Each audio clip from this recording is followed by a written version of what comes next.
ज्या विचाराने आम्ही सर्व पुढे जातो आणि आमचं आयुष्य घालवतो अशा सर्व महानायकांना मी अभिवादन करते।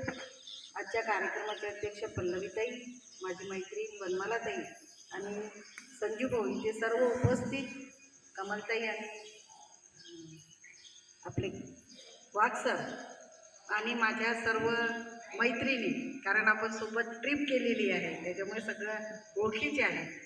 तर आज एक घोषवाक्य सर्वांच्या तोंडी असते की इडापिडा टळो आणि बळीचे राज्य येईल।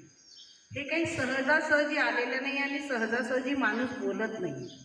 कुठलीही गोष्ट, जसं ताईने सांगितलं की कुठलीही गोष्ट आपल्या डोळ्यासमोर जेव्हा येते किंवा ती लोकमान्य होते किंवा लोकांच्या मनामध्ये ती घर करते, तर त्याला काही एक इतिहास असतो आणि इतिहास सहसा आपण त्याची चिकित्सा करत नाही, वाचत नाही। आपल्या डोळ्यापुढे, आपल्या नजरेपुढे आपल्याला सांगितल्याप्रमाणे जे आपल्याला कोणी सांगितलं आपण ते तसंच्या तसं ग्रहण करतो आणि मग पुढे निघून जातो। आज आम्ही लहान असताना आमची आजी जी होती, आज मला एक चांगला म्हणजे आनंद यासाठी वाटत आहे की मी बळीराजे सांगत आहे। त्यावेळेस माझ्या आजीला मला बळीराजा ज्या पद्धतीने सांगायचं होतं तिला नाही सांगता आलं, कारण तिने ते ऐकलेलं होतं, त्या पद्धतीचा बळीराजा ती ऐकून होती। पण माझी आजी ते बळीराजा काढायची आणि अंगणामध्ये मग ते सगळं, आजही ते सगळे प्रकार आमच्या सगळ्या बहुजनामध्ये केले जातात। केली माळी, कुंभी, लोहार, कुंभार, सुतार। मी एकदा बळीराजाच्या कार्यक्रमाला उमरखेडमध्ये गेली, तर त्या दिवशी मी प्रत्येकाच्या घरासमोर एक वेगळं चित्र पाहिलं की प्रत्येकाच्या घरासमोर एक बळीराजाचा वाडा काढलेला होता। म्हणजे मातीचंच सगळं होतं, पण त्याचा संसार उभा केलेला होता, मातीची भांडी, काम करणारी माणसं, आणि ते सगळं पाहून मला खूप भारावल्यासारखं झालं की आपल्या इकडे या प्रमाणात केले जात नाही, पण उमरखेडच्या त्या पट्ट्यामध्ये मी गेली होती तर ते सगळं वेगळं होतं माझ्यासाठी खूप। म्हणजे बळीराजाच्या दिवशी सगळ्या पोरी सगळं त्यांचं जे कुटुंबाचे प्रोग्राम, तर बळी आपल्याला कथा माहिती आहे, हिरण्यकश्यपूची कथा माहिती आहे, प्रल्हादाची कथा माहिती आहे, आपण सगळं ऐकलं आणि ते ज्या पद्धतीने आपल्या डोक्यामध्ये टाकण्यात आलेलं आहे की हिरण्यकश्यपू तो त्या खांबातून आला आणि मग ते पोट फाडलं वगैरे, हे सगळं आपल्याला सहज शक्य वाटते आणि आपण ते तसंच्या तसं ग्रहण करतो। परंतु बळीराजाचा इतिहास जर पाहिला तर हिरण्यकश्यपू, प्रल्हाद, विरेचन, मग बळी आणि बळीचा पोरगा बाण, असा तो पूर्ण त्याचा इतिहास आहे।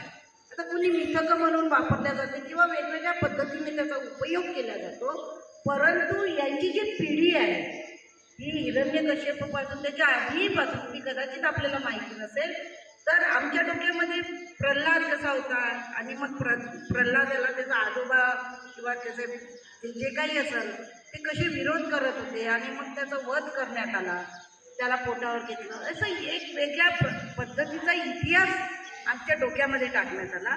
आणि मग बळी आणि बळीचा पोरगा बाण, असा तो पुढचा इतिहास आहे। म्हणजे ही जी माणसं होती ही माणसं आपण पाहिली नाही किंवा आपल्याला त्याचं खूप काही अस्तित्व सापडलेलं नाही, पण यांच्या ज्या पिढ्या होत्या यांनी काहीतरी चांगलं काम आपल्या समाजासाठी केलं असेल, म्हणून हजारो वर्षापासून बळीचं नाव घेतलं जातं। सहजासहजी कुणाचंही, तुम्ही ऐकलं का दिवाळीच्या दिवसात आपण कुणाचं नाव घेतो, कुठल्या राजाचं नाव घेतो, पण हजारो वर्षापासून बळीचं नाव घेतलं जातं की इडापिडा टळो आणि बळीचे राज्य येवो।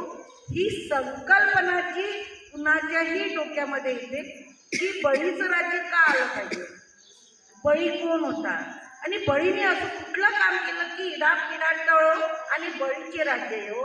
आणि आज बळीराजा कोणाला म्हटलं जातं, बळीराजा शेतकऱ्याला म्हटलं जातं।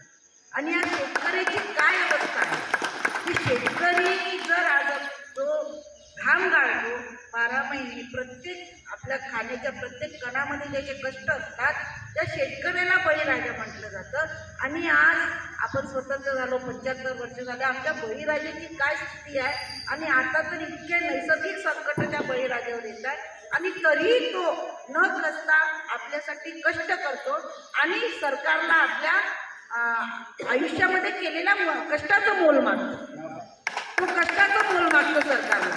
कुठल्या व्यापारासारखं कोणाचं उभारून त्याचं मोल तो मागत नाही, मेहनत आपला घाम घालतो, अख्खं कुटुंब त्याच्यामध्ये खर्च करतो आणि तो आपल्या कष्टाचं मोल मागतो आणि तरीही आम्ही आमच्या कष्टाचं मोल, त्याच्या कष्टाचं मोल देण्यासाठी आम्ही जर समर्थ होत नसू किंवा जी व्यवस्था आहे जी काही आहे आपल्या नजरेसमोर आहे, सरकार असेल प्रशासन असेल, तर कुणाचे कष्ट समजून जरी त्याला देत नसेल तर आपल्यासारख्यांनी मग इडापिडा टळो बळीचे राजे हो ह्या एका वाक्याखाली सगळी समाज व्यवस्था, सगळी जात व्यवस्था, सगळी वर्ण व्यवस्था समजून घेणं फार गरजेचं आहे. तुम्ही जे सरळ सरळ सरळ सरळ तुमच्या आयुष्यात तुम्हाला दिसते आणि तुम्ही पाहता आणि पुढे जाता, हे तेवढं सरळ नाही आहे. समाजाचं जगणं तेवढं सरळ नाही आहे. आणि बळी हा असा राजा होऊन गेला आणि की तो सगळ्यांना, ताईंनी सांगितल्यामुळे सगळ्या व्यवस्थेचं समान वाटप करायचं. कष्ट करायचा असेल त्याला मोबदला द्यायचा, शेतकऱ्याचा मोबदला शेतकऱ्याला, सैन्याचा तो राजा होता, सैन्याचा मोबदला सैन्याला द्यायचा. जी काही व्यवस्था होती, समाज व्यवस्था होती, त्या व्यवस्थेमध्ये तो न्यायाची भूमिका घ्यायच्या. आणि संविधानामध्ये सुद्धा न्याय सांगितलेला आहे, स्वातंत्र्य सांगितले आहे, समता सांगितली आहे, बंधुभाव सांगितला आहे. आणि याचं सगळ्याचं प्रतीक, या सर्वांचं न्याय, समता, बंधुता आणि स्वातंत्र्य याचं प्रतीक म्हणजे बळीराजा होता.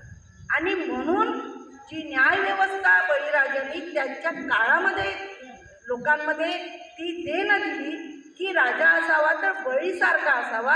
आणि म्हणून त्याचा कदाचित पराभव झाला, वेगवेगळी कारण असेल, आता मला ते सांगता येणार नाही, त्याचा इतिहास खूप मोठा की त्याचा पराभव ज्या पद्धतीने करण्यात आला आणि त्याचा पराभूत झालेला समाज, त्याची मानसिक गुलामगिरी त्याच्या डोक्यामध्ये ज्या पद्धतीने जे काही सांगितलं गेलं, जे काही टाकलं गेलं, 3 पावलं सांगितल्या गेली, तो इतका न्यायप्रविष्ट राजा, इतका लोकांचा न्याय देणारा राजा, तो स्वतः बाबतीत कधी विचार करू शकला नसता की 3 पायांनी आणि कुणीही यावं, आपल्याकडचा अंगणातला खिळा कुणी आज नेऊ शकत नाही.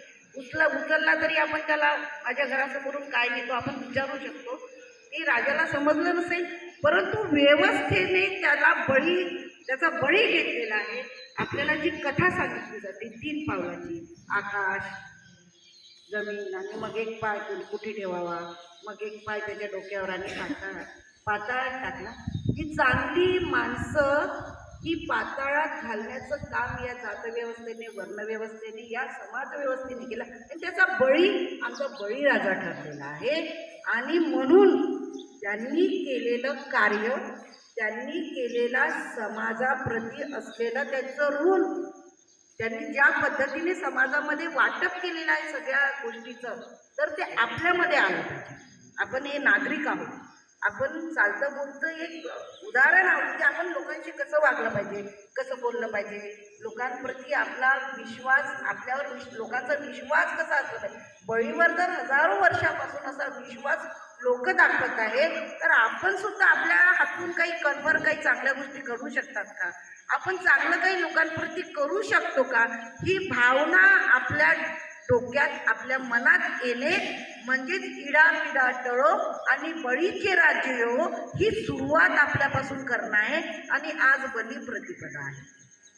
आणि बलिप्रतिपदा हा शब्द आपल्यासाठी असा फक्त एक शब्द नाही आहे, ही या देशामध्ये माणसाला माणसासारखं वागवण्याची जी पद्धत आहे ती म्हणजे बलिप्रतिपदा. आणि तो इतिहास, उद्या तुम्ही कदाचित फोटो वेगवेगळ्या पेपरमध्ये, मला तर आजही वाईट वाटते की पेपरमध्ये तो फोटो टाकला जातो आणि त्याचा पाय असा बळीराजाच्या डोक्यावरचा पाय, म्हणजे एखाद्या इतक्या कर्तृत्ववान राजाचा या पद्धतीने फोटो टाकणं म्हणजे त्याचं कर्तृत्व नाकारणं आहे असं मला वाटतं. आणि ते सहज चालत आलेलं आहे आणि सहज लोकांनी ते स्वीकारलेलं आहे. आता आपण जर खरंच थोडं आपल्याला महात्मा ज्योतिबा फुले, सावित्रीबाई फुले या सर्वांच्या विचारातून जर थोडीशी तर्कबुद्धी, थोडासा विचार आपल्या डोक्यामध्ये थोडा तरी कुठंतरी आला असेल, तर घरी गेल्यानंतर थोडंसं चिंतन करा, थोडंसं मनन करा की आपण आतापर्यंत ज्या पद्धतीने सगळं काही स्वीकारत आलेलं आहोत हे सगळं खरंच असेल का. आणि असं जर घडलं असेल तर लोक काहीच बोलले नसतील का. आणि बोलली असतील तर त्यांचं कुणी का ऐकून घेतलं नसेल आणि ऐकणारी जर व्यवस्था या देशामध्ये नसतील आणि आजही तीच व्यवस्था त्याच पद्धतीने त्याच विचाराने सगळीकडे काम करत आहे. फक्त तेव्हाही बोलली असतील, आजही आपण बोलतो आहोत, पण आज तेव्हाही कुणी कदाचित ऐकलं नसेल, आजही कुणी ऐकत नाही. पण सामान्य माणूसच या देशामध्ये एक विचार घेऊन पुढे जाऊ शकतो.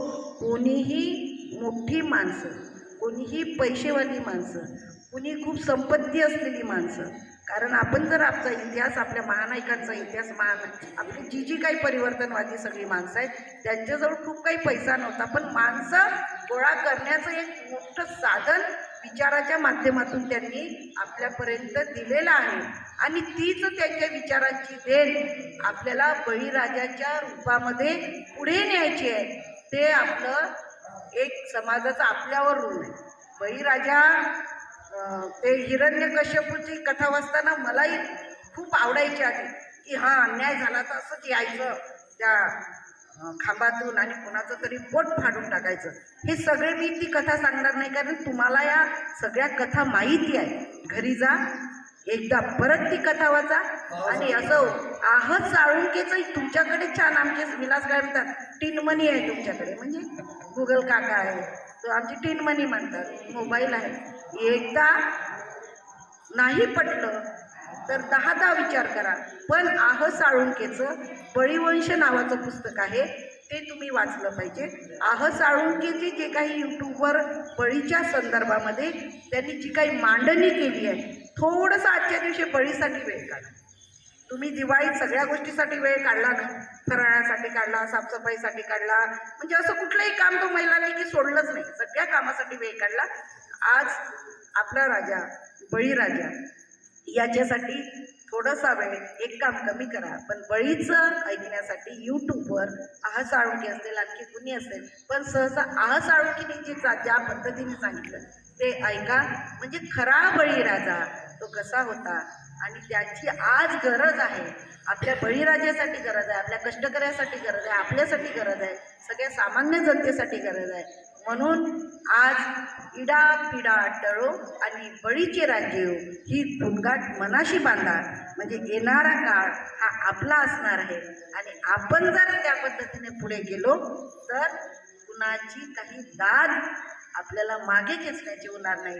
एवढंच मी बोलते आणि थांबते आणि म्हणते जय बळीराजा. जय बळीराजा. धन्यवाद ताई. ताईंनी अतिशय सांगितलं.